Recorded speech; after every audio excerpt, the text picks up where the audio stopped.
Hello, my name is Karen King-Aribisala, and this is Karen's Kingdom, where I read from my own works and from the works of other writers, and also tell you some very interesting things about my very interesting life.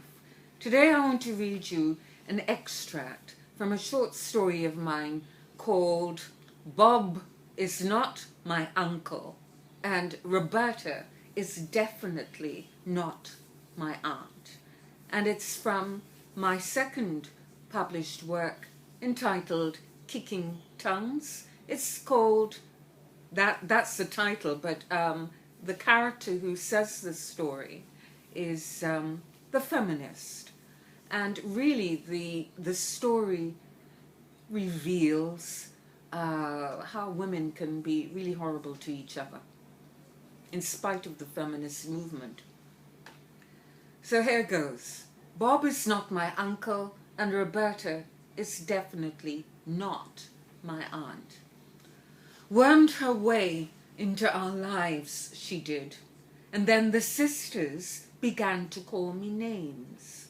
Phrases said usually by men, it's true, but my sisters said them all the same. We lived in a block of flats, and we were like one big happy family. Then when she came and stayed, they started this name calling. It was awful, and I felt so terribly isolated. She used to come regularly to the flats with her short, fat, squeaky voiced self for nights with Ngozi's husband. Then when her belly began to protrude, she installed herself permanently in their flat, the belly getting larger and rounder every God-living day until the baby was born.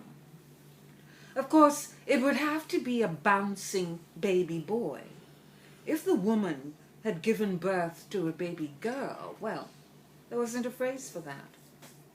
But baby boys were always bouncing. Mind you, though a boy, this particular infant wasn't exceptionally bouncing. He just lay in his cot like any other baby girl or boy, crying, sleeping, and being fed, and waiting to be fed. Thank you so much for listening. You have been listening to an excerpt from Karen's Kingdom, and I read you an extract from a short story of mine entitled Bob is Not My Uncle, and Roberta is definitely not my aunt. I'm actually joking about cliches, as you might have gathered in this short story. Thank you very much for listening. Bye-bye.